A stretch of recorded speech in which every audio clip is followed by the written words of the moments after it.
Olá, internet, está começando o Voz da Terceira Terra número 191 e pela primeira vez em 68 episódios eu tô gravando ao vivo. No sentido de... Como é que eu vou explicar ao vivo? Não tá ao vivo. Duas pessoas no mesmo microfone. No mesmo ambiente, né? Duas pessoas e um cachorro. Faz tempo que eu não consigo colocar ninguém aqui dentro deste cômodo pra poder gravar o Voz da Terceira Terra. As pessoas têm mais o que fazer. Não tem não, elas deveriam vir gravar podcast comigo. Bom, Luciana, nós jogamos RPG nunca, né? 2 vezes, eu acho. 2 vezes? Chegou a jogar 2 vezes? Porque foi aquela primeira vez que eu joguei e depois aquela vez na casa do Arthur, lembra? Que foi o D&D da Grow. Era você, a Fernanda e o Alex? Ah, não, então jogamos mais. Não, aquela vez que a gente jogou lá em Franca, que eu odiei. Que foi um jogo de supers, que o Murilo... Isso. Murilo, os ouvintes devem conhecer do episódio sobre Vampiro, a Máscara, eu acho que um episódio que eu não participei lá nos primórdios do... Quer dizer, acho que não deve ter nenhum ouvinte daquela época que tá ouvindo o podcast ainda. Então você grava o jogo, RPG jogou algumas vezes, mas você não joga mais, mas você gosta porque de... é bom. Você gosta de jogo de tabuleiro. Jogo de tabuleiro a gente joga a gente jogava quase todo dia, até a gente comprou um videogame. A caixa X arruinou. Mas de qualquer forma a gente ainda joga pra caramba. E nós temos... Eu tava observando uma coisa, nós temos 2 temas favoritos na nossa coleção. Piratas e jogos de horror. Piratas? Tem um de pirata. Martinique. 2. Paradise e o que a gente não jogou ainda, quer dizer, eu conheço, mas você não jogou, que é o Rei dos Piratas, que é da Pais e Filhos, que é uma editora brasileira, que é um jogo bem legal. Star Trek ainda tem mais. Não, tem 4. Não, esse Fleet Captains e a expansão dos Romulanos. E o Deck Building Game, que esse aqui são 2, é o mesmo jogo. São 2. Não, são 2 jogos. Não, é o mesmo jogo. 3. Não, esse aqui é o mesmo jogo. Só que são sets de cartas diferentes. Não é não. Bom, mas de jogos de terror nós temos mais. Nós temos inclusive um jogo que é de terror, que é o Dungeon Lords. Muito bom. O que eu quero saber de você, Luciana, neste dia de finados. E finados? Você acha que isso aqui vai sair hoje? Isso aqui vai sair no dia de finados. Nossa. Praticamente dia das bruxas. Ficou muito tempo sem gravar podcast e esqueceu como é que faz. A Luciana é do tempo do estilingue. Né? Editava assim rapidinho. Bom, Luciana, eu quero saber de você se é possível. Eu falei que nós temos jogos de terror, mas eles são jogos que o tema é horror. Mas é possível o jogo assustar? Depende do que você chama de susto, né? Por exemplo, quando chegou o Star Trek Fleet Captains pela primeira vez que eu abri... Ai, meu Deus, que jogo enorme. 6 quilos, né? De uma caixa de 8... Não, mas eu digo assim, por exemplo, que nem o Arkham Horror, eu acho que é um jogo que ele assusta no sentido assim, de que você tem medo de às vezes, sair na rua, porque tem um monstro voador que pode vir em cima de você, e você conta suas vidinhas. Ai, meu Deus, eu não vou dar conta. E aparece um monte de monstro. Você quer dizer a sua miniatura, né? Você sair na rua depois que você acabou de jogar. Não é. A miniatura. Seria um jogo interessante. O jogo até tão suspense, entra tanto jogo que você sai de casa pra ir embora, assim, ai meu Deus, vai vir um Night Gaunt me pegar. Então você acha que o medo no jogo, então, é medo do seu personagem morrer? Morrer? Não. Às vezes não, sei lá, não, você encarar uma coisa que não dá conta de fazer, entendeu? E aí, ou seu personagem morre, ou ele vai perder uma rodada, porque ele vai ter que se recuperar a vida ou a sanidade, e tem um monte de coisa pra fazer, e o jogo, você não pode perder tempo, porque você tem que fechar portal e... Bom, Arkham Horror, acho que é melhor explicar o jogo, né? É um jogo baseado no Cthulhu Mythos, baseado no Lovecraft, da Fantasy Flight Games. E nós temos a edição mais recente, que é de e tem o medo que o cara levante também, o grande... o Great Old One. Basicamente o tabuleiro grande, né? São 6 placas, né? São 6 painéis quadrados que você desdobra. E é a cidade de Arkham, Massachusetts. E cada personagem pega um investigador, né? Tem a cientista, tem o professor, tem a psicóloga, tem a estudante universitária, tem o investigador, tem o mendigo, né? O que mais? Tem um monte de gente. Tem a escritora. O mendigo tem um cachorro. Tem a escritora, tem a freira, né? Tem um monte. São os mesmos personagens do Mansions of Madness e do Elder Sign, são da mesma série, né? Arkham Horror, da Fantasy Flight Games. Então é um tabuleiro grande, não é qualquer mesa que capta, né? Que a gente sofreu durante alguns anos, né? Não cabia em mesa nenhuma. Mesa de tamanho normal. E você pega um personagem e você sai andando. Os portais estão abrindo para os outros mundos e tá saindo um monstro dos portais e tem essa ameaça do grande antigo. E cada personagem tem uma história atrás da ficha, assim, né? Atrás do cartão dele, que explica por que ele tá saindo naquela noite pra ir atrás do monstro. E é um jogo em que você pode usar... Você dá tiro no monstro, você pode usar magia... Pode fugir. Quando você tem bastante, assim, tipo, bastante arma ou bastante magia, e você dá conta de usar tudo isso, eu acho que é mais tranquilo, assim, mas, sei lá, dá um friozão na barriga. Você fala, ai meu Deus, eu vou morrer. Ao andarmos fechando o portal, tem 2 coisas que me dão. Eu não sei traduzir essa palavra. A sensação é a palavra em inglês dread. O juiz? Não. Dread com D-R-E-A-D, não D-R-E-D-D. Eu não sei como falar Dread. Michaelis. Esbarrar no microfone muito bem, Marcelo. Super profissional da sua parte. Quer que eu faça? Agora eu cheguei ali. Tem que selecionar o idioma. Seu idioma. Não, inglês, português. Medo de... Temor, horror, pavor, receio, espanto, apreensão de dano ou perigo. Apreensão é legal. É uma coisa meio pavorosa, assim. Me dá essa apreensão quando você vai enfrentar um monstro muito poderoso. Porque tem zumbis e cultistas e maníacos. A gente fica fugindo dos monstros mais... Quando tem os monstros mais difíceis. Porque assim, os monstros ou escolhendo os outros, né? Vê você atrás dele. Os monstros são quadradinhos, com a ilustração na frente e as estatísticas atrás, que andam pelo tabuleiro. De acordo com cada... Tem a fase final que a Mythos fez, que mostra que monstro anda e pra onde, né? Isso. Dá um pouco de apreensão, quer dizer, eu tenho um pouco de apreensão quando eu vou enfrentar um monstro que é muito difícil. Por exemplo, eu tô com uma magia muito poderosa, ou eu tô com aquela calibre, a 12, né? A shotgun que dá no dado, você rola o dado, tira 6, são 2 sucessos, né? Isso. E são monstros assim com 3 níveis de vida, 4 níveis de vida, e eles reduzem um monte da sua não, é assim, você tem que rolar o dado menos 4, não, as coisas assim. Às vezes você enlouquece antes, você chega perto do monstro, enlouquece, por mais que você deixe uma arma imensa. Exatamente. Não adianta nada. Eu faço a conta, eu vou rolar 9 dados, tem que tirar 3 sucessos. Só que antes eu tenho que rolar a sanidade menos 3 e eu tenho só 6 sanidade. Dá um pavor, sim. Tipo, caramba, esse monstro vai me comer. Mas é nessa hora, especificamente na hora de enfrentar um monstro. E, claro, o jogo é cheio desses momentos de tensão, assim. Você tem a fase que você prepara... na hora de fechar o portal, né? Que você faz tudo certo. Mas isso aí, se você falhar... Fecha. Se você rolar e não conseguir, você entra no próximo round, O que dá um pouco de pavor é atravessar outro mundo, especialmente quando acontece, porque assim, você nunca sabe o que vai acontecer. O que vai acontecer? A gente joga esse jogo há 3 anos. Até hoje, acho que quase 4 anos. Até hoje a gente ainda não sacou muito bem que habilidade você tem que ter em outro mundo. Né? E o Relie, por exemplo, tem que... Porque assim, o jogo ele tem uma coisa que é muito legal, que se você maximiza a sua velocidade, você minimiza o seu sneak, que é o seu espreitar. Você maximiza a sua magia, você minimiza a chance que você tem de passar num teste de sanidade. Se você maximiza combate, né, então tem todas essas coisas, você ganha uma coisa e perde outra. Então você nunca consegue ser muito bom no combate, mas o monstro vai te enlouquecer. Ou você resiste pra caramba, você joga um monte de dado, mas você não tem nada pra atacar o monstro. E aí no outro mundo você nunca sabe o que você tem que colocar. E chega na Mythos Phase, que o jogo são aquelas várias fases. A fase em que você mexe lá, justamente nas estatísticas. Aí depois tem a fase de movimento, depois tem a fase de encontros em arca, tem a fase de encontros no outro mundo, que aí você já começa a puxar cartinha. Fase de encontro, o jogo é aquele jogo assim, tá tudo bem quando nada de errado aconteceu, né? Não aconteceu nada. Não precisa nem acontecer coisa boa, né? Você rola o dado, se falhar, nada acontece. E aí, a hora que tem que puxar as cartinhas do outro mundo, que é sempre alguma merda, sempre acontece alguma coisa ruim com você.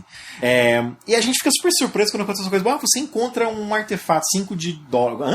Dinheiro, alguma coisa, E quando tem que puxar Mythos Phase, que é a hora que aparece portal, pode aparecer em cima de você, a hora que sai monstro, pode estourar os monstros, quer dizer, tem um número máximo de monstros na mesa. Se estourar, os monstros não entram na mesa, mas aumenta o nível de terror da cidade, as coisas começam a fechar, os habitantes da arca começam a fugir. Começa a dar cada vez mais errada a coisa, né? Se você deixar ficar com muito monstro ou muito portal aberto, as coisas começam a dar errado mais rápido, né? Muito então, monstro assim, na mesa. Por mais que dê medo, você tem que ir lá atrás. Se um portal abre, onde tem outro portal, tem um surge que sai mais monstros. Ele é mais... Eu acho que ele é mais do que o Elder Sign. O Elder Sign não é tão assustador, ele é mais simplesinho, assim. O Elder Sign dá vontade de jogar Arkham Horrors. É gostoso, mas falta aquele... Ele é rapidinho e tal, ele tem a mesma atmosfera, assim, mas ele não tem a... mas tem uns monstros meio terríveis, assim. Sabe o que eu gosto do Elder Sign? O clima dele nas cartas. O Elder Sign é um jogo de dados, né? Você rola dados pra conseguir as coisas. É um jogo mais fácil, um jogo mais rápido. E você não é na cidade de Arkham, é só dentro do museu. E você sempre coloca 6 cartas, são os cartões grandes assim, que são as áreas do museu. As salas do museu. E aí você tem que fazer as tarefas lá, que são rolar os dados e tirar os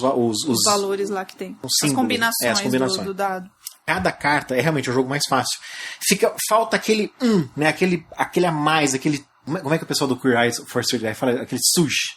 Falta aquele sujo, assim, né? Mas... Só que tem uma coisa que eu... Bom, pode falar. Não, perdi o que eu ia falar. O que eu acho que dá um climão no Elder Sign é o que tá escrito em cada carta. Você fica lendo todas as cartas o tempo todo. Cara, é muito legal. É o clima do jogo tá ali. Se você só joga pra rolar os dados, realmente o jogo não tem nada demais. É um jogo de rolar dados. Agora, cada carta tem um texto. É como se fosse um pedaço de um diário, né? E é sempre uma coisa horrível, né? É sempre uma coisa horrível. Então dá sempre tem a ver clima. com monstro, com morte, com... Enfim. E mesmo quando a gente joga de dia, o jogo dá um clima. Mas aí eu já não tenho mais a sensação de pavor, assim, de aquele ficar com o na mão o tempo todo. Que o Arkham Horror é mais. O Elder Sign, você falha, você toma ali a sanidade, só que você recupera a sanidade mais fácil. Mas será que é por causa disso? Será que o Arkham Horror é mais sinistro porque ele é mais difícil? Sei, eu acho que o clima, assim, o clima é o mesmo, mas o jogo é diferente, né? O Arkham Horror tem aquelas fases todas, você tem, assim, cada fase você vai ter uma oportunidade pra fazer a coisa certa, né? E mesmo que você faça isso em conjunto, às vezes você apronta tudo pra dar certo e os dados não deixam dar certo, ou então sai uma carta que anula alguma prioridade, alguma propriedade que o seu personagem tem que facilitaria o jogo naquele round. Ou manda reembaralhar alguma coisa, você perde alguma coisa, exatamente. Ou algum monstro mais poderoso. Ou fecha algum lugar, eu tava indo lá comprar, mas fechou a loja, então... O Arkham Horror é direto, a gente tá quase chegando assim, falta só isso, de repente acontece alguma coisa que a gente vai, um passo pra frente, dois pra trás. Elder Sign não tem isso, né? Você vai acumulando os Elder Signs em cima do grande antigo que tá pra acordar, e nada te tira aquilo. E às vezes, chega no final, você reparou que no final é sempre um sisteminha, a gente fala, pô, tá faltando 2 Elder Signs, então você tem que ir nesse lugar, né? E você encerra o jogo, assim. Mas ele é bom pra introduzir, né, o universo, assim, do jogo, pra deixar as pessoas com vontade de jogar Arkham Horror. Agora, o Mansions of Madness, ele é muito frustrante. Eu achei. Nossa, ele é muito frustrante. Porque eu acho que o Mansions of Madness, vamos explicar Keeper. Então. O Mansions of Madness, ele é da mesma série. Se passa em uma mansão, são os mesmos personagens, são as mesmas ilustrações do Arkham Horror e do Elder Sign. São histórias. Esse jogo tem DM, né? Tem DM. Ele tem um Keeper, que é o cara que vai controlar tudo que dá errado na casa do espanto. E tem uma historinha, tem um motivo de a gente estar lá. A gente tem que encontrar certas pistas para chegar em certo lugar antes que o grande monstro acorde que come todo mundo, né? E é um jogo muito mais difícil, eu acho. Você não tem margem pra erro. Se você não sacou que a pista número 2 tá na cozinha, que é a esquerda, ao invés de estar no escritório, que é a direita, e você levou um round a mais pra chegar lá... não fecha exatamente. Mais. Agora, o que eu acho que dá um climão no Arkham Horror é o fato de que você tem uma entidade na forma de outro jogador te sacaneando o tempo todo. São miniaturas, então aquela tridimensionalidade. E tem aqueles puzzles que você fica fazendo enquanto os jogadores jogam. Você achou uma caixinha, né? Então, essa parte mais tátil faz uma mansão, cara. Não, o jogo é muito bom, assim, mas depende muito... Aí depende de quem tá sendo o Keeper, né? Acho que às vezes chega a ponto de ser cruel, a ponto de não ser mais divertido. Porque lembra uma vez que eu joguei que eu fui eliminado no terceiro round? Eu vou pegar outro personagem. Não, você não pode pegar outro personagem. Pronto, acabou. E você fica aí no canto enquanto a gente termina de jogar. Aí não é divertido. Aquela carta é uma sacanagem. Porque o jogo, se você morre, são tipo 16 personagens. Se você morre, você pega mais um. Só que o Keeper, daquela vez, que era o Lucas, né? Ele tava com uma carta que ele dava pro jogador que morria, que tirava ele do jogo. Isso é muito chato. Você ficou sentada por mais meia hora só, que foi o resto do jogo, mas caramba, você ficou sem jogar por meia hora, aquilo é muito chato. E você tem aquela sensação de que, por exemplo, vem o maníaco ou vem um zumbi e ele arranca um dente ou arranca um pouco de cabelo porque ele vai lá fazer o ritual. E não há nada que você possa fazer pra impedir, porque o bicho anda mais rápido que você.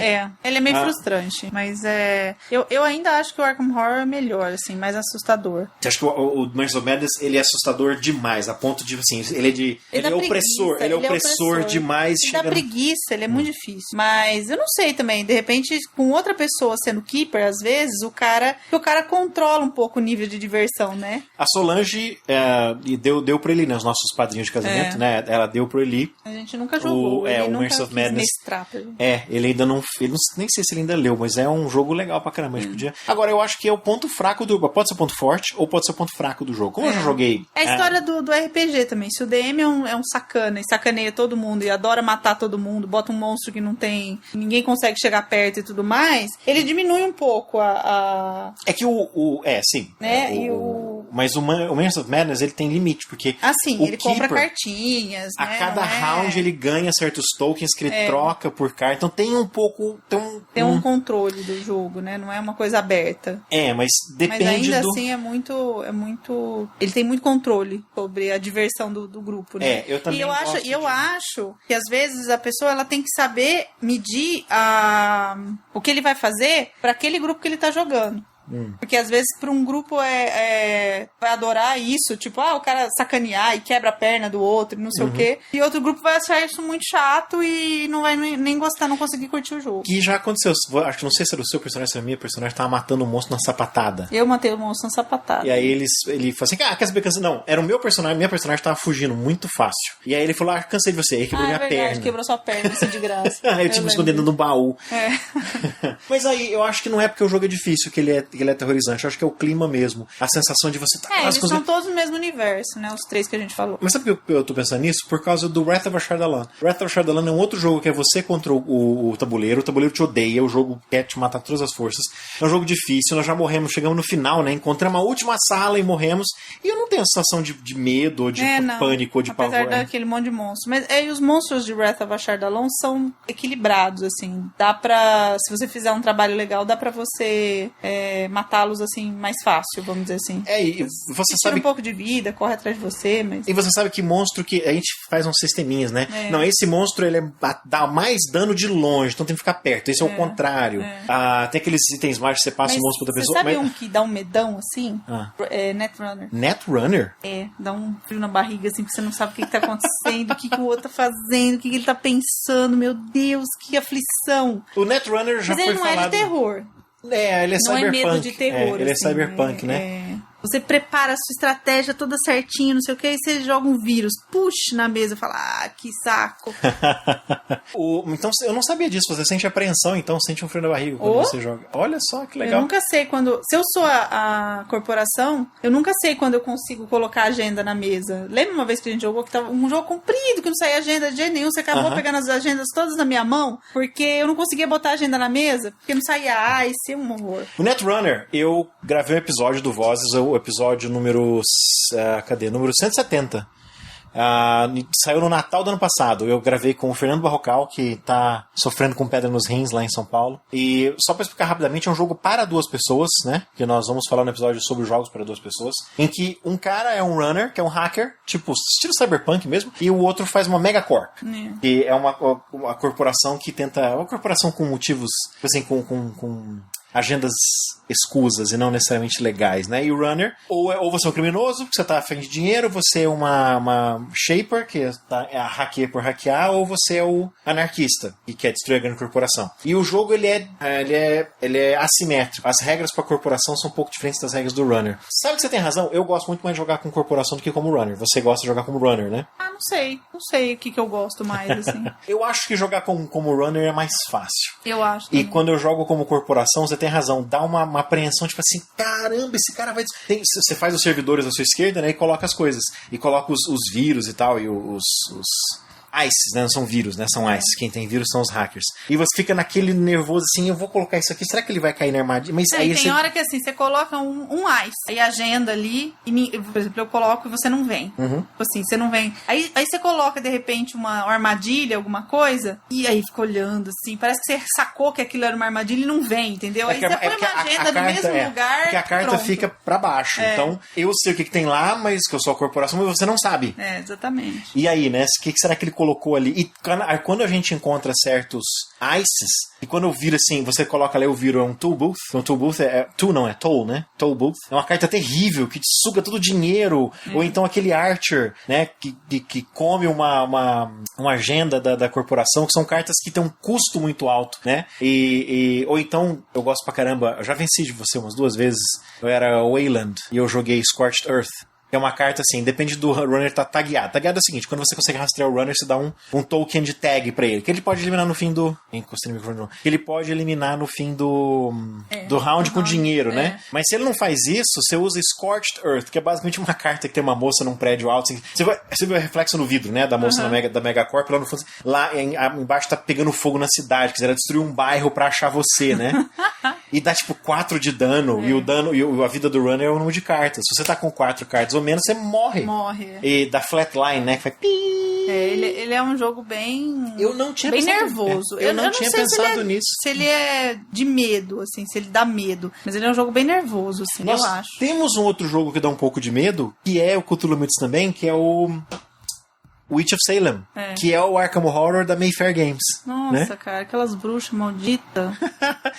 Tava pensando a mesma coisa. Os dois monstros que mais me dão medo naquele jogo é a Red Witch e a Ice Witch. São as bruxas malditas. Esse é um tabuleiro menor. A arte é bem diferente, ela é mais brilhante, né? Parece que ela não é melhor do que a Fantasy Flight Games. Ela é diferente, mas é muito bem feita. É um jogo para 2 a 4 pessoas, então é bem menos gente. São pecinhas de madeira que você anda, não são fichinhas quadradas. E tem os 6 lugares que você anda no Arkham, Massachusetts, lá no jogo Witch of Salem. Não, é em Arkham. Menor, assim. Não, é Salem.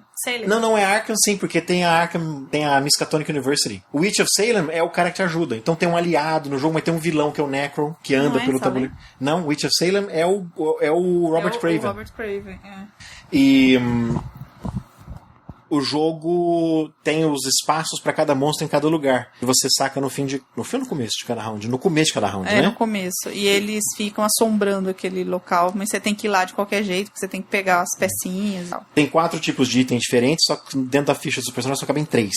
E você tem que coletar esses itens em combinações diferentes para derrotar os monstros e achar os selos para fechar os selos. E aí vem a parte nervosa, assim. São 6 lugares, pode ter de 4 a 2 selos. Ou pode ter de 4 a 2 paredes. Você nunca sabe, né? Se tem só 2 selos do jogo, tem 3 ou se tem 4, que é o máximo. Você tem que fechar. Os selos não são portais, né? Você tem que ir revelando cada um dos grandes antigos, você descobrir quem tem R'lyeh, que é uma parte do mapa que é muito legal, que o R'lyeh é fundado, assim. Mas quando saem certos monstros, porque assim, sai o monstro, nada acontece. Ele pode te atacar naquele lugar, né? Mas se sai o monstro de novo, acontece um efeito especial lá, que é tanto da Red Witch quanto da Ice Witch, que é reembaralhar as fichinhas dos selos. Quer dizer, você demora pra descobrir, porque os portais são virados pra baixo. Então você tem que ir lá, gastar uma carta específica. Você olha. Pra olhar, não pode revelar pra ninguém. Isso é verdade. Apesar de ser um jogo cooperativo, você não pode contar pra ninguém que você viu aquilo. Então o jogo acaba de... Aí sai a segunda bruxa, você tem que reembaralhar aquilo, você fala, caramba, tudo... Você perdeu todo o seu trabalho. Todas as vezes que nós perdemos nesse jogo... Ele é frustrante, né? Ele não é frustrante, eu acho que... quando sai a bruxa é. Sim, dá vontade de parar de jogar, né? Agora, eu acho que a arte do jogo evoca uma sensação de nervosismo, assim, porque a ilustração, tipo assim, o mundo já tá acabando ali naquela Arkham do Witch of Salem, porque você olha a ilustração, tem uma árvore que parece que pegou um cara, assim, né, e tá uma árvore sem folha, parece que pegou um cara e o cara tá pendurado lá enforcado, tem uns zumbis, o cemitério tem covas abertas, né, tem um monstro esquisito, assim, são ilustrações pequenininhas, você fica olhando no tabuleiro, passa... é legal. Que é um jogo... Você acha que é mais fácil? Ele é mais fácil que o Arkham Horror. Eu acho que o Arkham Horror é o jogo mais difícil que a gente tem. Não, Dungeon Lords é o jogo mais difícil que a gente tem. Netrunner é muito difícil. Não é difícil, você demorou pra pegar. Netrunner é difícil e ele é um jogo que você precisa se preparar, porque você tem que... O legal é fazer o deck, né, da corporação, cada um fazer seu deck, então é um jogo que tem que ter tempo pra jogar ele, assim. Eu acho que o jogo mais... Você tá falando de jogo difícil em termos de regras, né? Eu acho que o jogo de regras... São regras diferentes pra cada um das pessoas, né? Cada um das pessoas, não, cada um dos jogadores. Mas eu acho que depois que você pega o jogo... A regra você pega, mas mesmo assim você tem que... Você não vai jogar sempre com a mesma corporação. Você mudar. Aí tem dia que você acha que você fez um deck maravilhoso, quando você vai ver, eu já fiz isso várias vezes. Achei que o deck tava perfeito, quando eu vi, não saía Ice, quer dizer, tava faltando, eu não tinha colocado o suficiente, eu tinha colocado carta demais e Ice de menos. Então... Esse é o problema de todo jogo de cartas, né? Exceto quando é deck building, porque deck building você pode ir eliminando as cartas. Tem essas cartas demais, eu vou eliminando. Eu acho que o jogo mais difícil que a gente tem em termos de regras é o Dungeon Lords. Até hoje nós ainda não jogamos. É bem complexo. Não jogamos com as regras completas ainda, né? Ele deveria ser de medo, mas não é porque é bonitinho. Né? É um jogo engraçadinho, é a inversão. Você é um Dungeon Lord, o jogo é do Vlada Tchivatl, eu não sei falar o nome dele. Ele é tchecoslovaco, eu acho. Saiu nos Estados Unidos pela Z-Man Games. E ele é inspirado num jogo de videogame dos anos 90, que é o Dungeon Keeper. Você é um Dungeon Lord. Você tem minions, você tem os imps, e você contrata vampiros e trolls e bruxas e fantasmas e goblins. Sua dungeon. Só que é um jogo engraçado. É um jogo assim, você falou direitinho, é um jogo bonitinho. E tem os imps, né, que são... Os caras sorrindo. As figurinhas orelhudas, assim, tem as miniaturinhas de plástico. Mas ele tem... Você tem que saber construir a sua dungeon para atrair os aventureiros. E aí, de acordo com a forma como você construiu, vem o aventureiro mais difícil ou mais fácil, né? E porque você tem um índice de maldade, que vai da carinha feliz, que é um smile, só que com... dentinhos presas de vampiro. E aí vai até a carinha malvada. Então você vai subindo. Então quem for mais mal, atrai o aventureiro mais forte.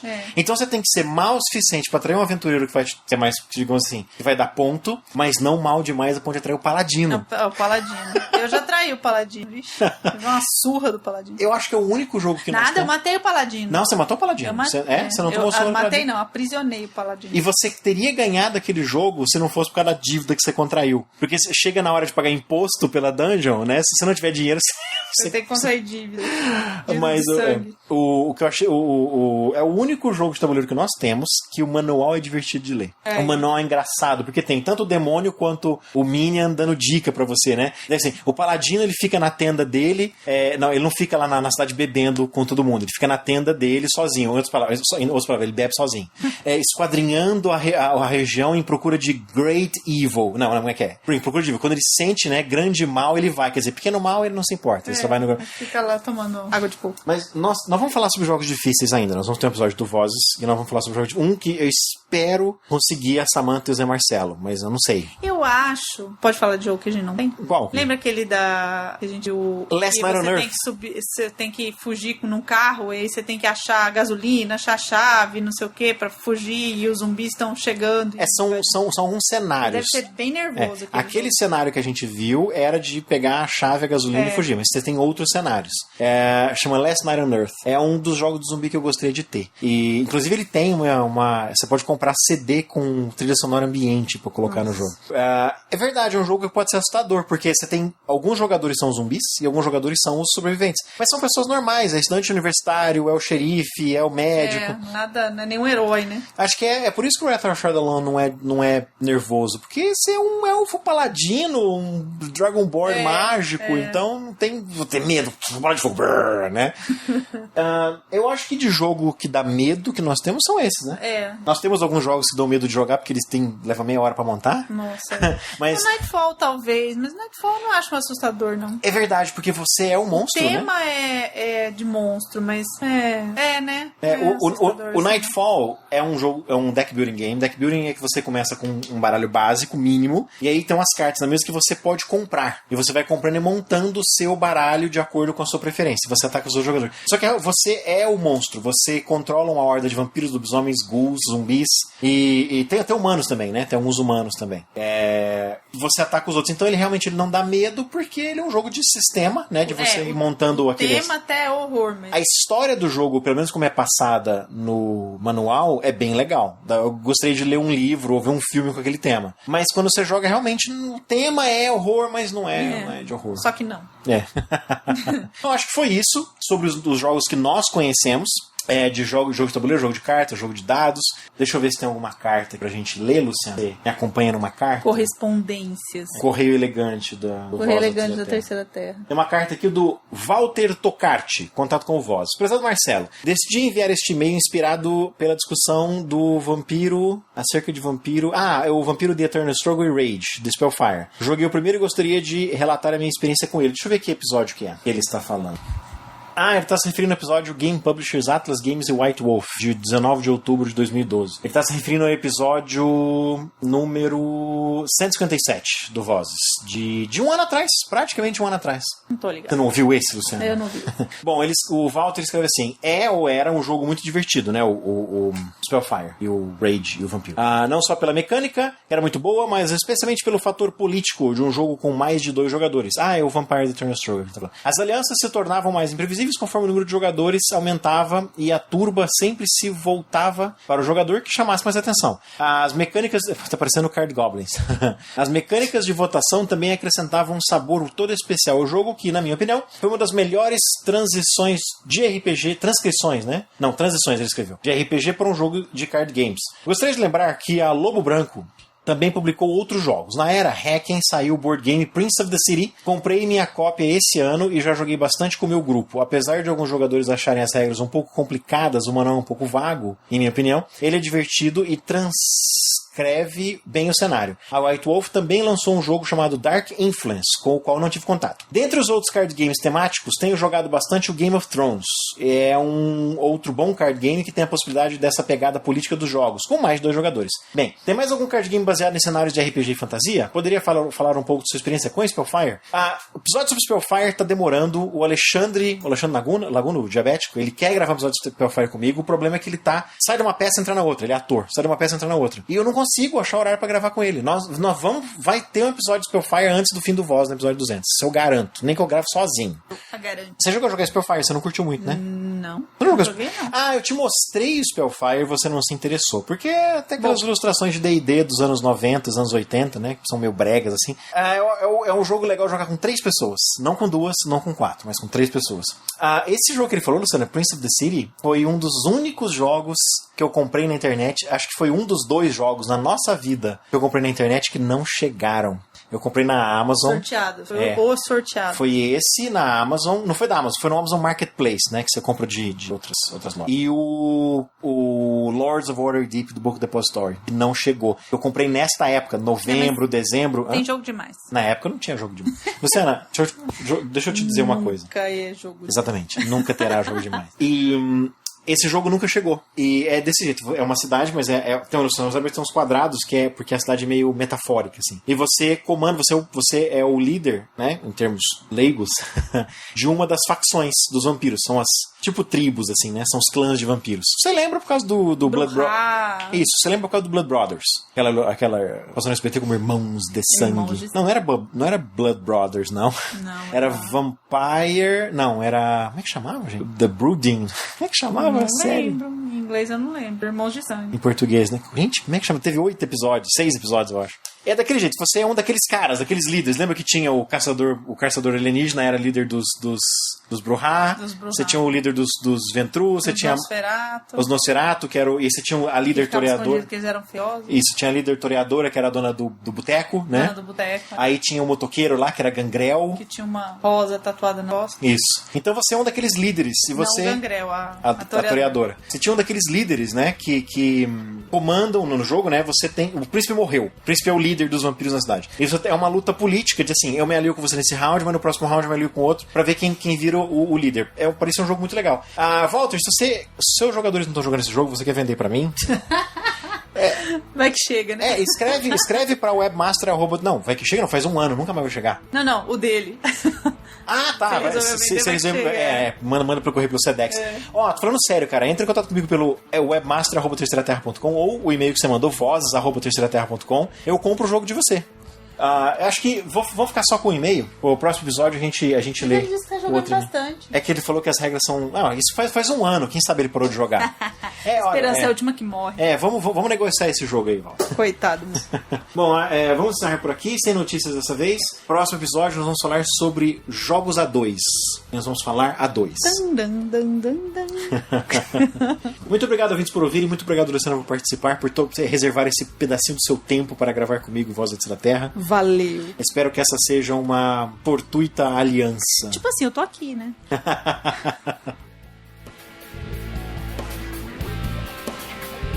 Você acabou de ouvir o Vozes da Terceira Terra. Nossa trilha sonora de abertura e encerramento são cortesia do músico Marcus Klein. Show notes, e-mail e outras formas de contato estão em www.terceiraterra.com.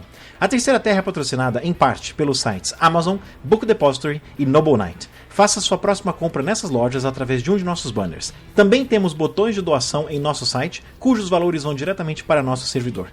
E você pode nos ajudar de graça também, divulgando nossos podcasts para amigos, parentes e colegas. Terceira Terra e Vozes da Terceira Terra são uma criação de Marcelo Duarte Ferrari. Licença Creative Commons de atribuição e compartilhamento pela mesma licença, versão 3.0 internacional.